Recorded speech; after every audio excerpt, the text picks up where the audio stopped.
با سلام به بینندگان عزیز، برنامه سوم از سری برنامه‌هایی که مربوط به 10 فرامین هستن رو با شما میگذرونم.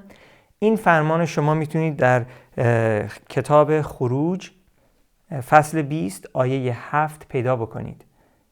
در این آیه نوشته: نام یهوه خدایت را به ناشایستگی مبر، زیرا خداوند کسی را که نام او را به ناشایستگی برد بی سزا نخواهد گذاشت.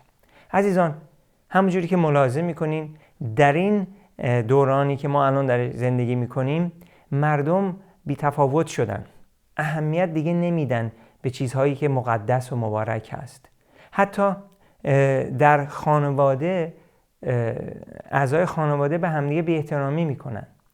پس میبینیم که خیلی ها نام خدا رو به ناشایستگی به زبان میارن، قسم میخورن، حتی حرفای بد میزنن و شاید پشت سرش هم اسم خدا رو بیارن.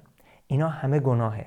میخوام به شما یادآوری بکنم که در این دوران که دنیا به طرف فساد بیشتر و بیشتر داره میره، ما ایماندارها بایستی پاک باشیم و بایستی یه نمادی به جهانیان باشیم که خدا رو در روح ستایش میکنیم.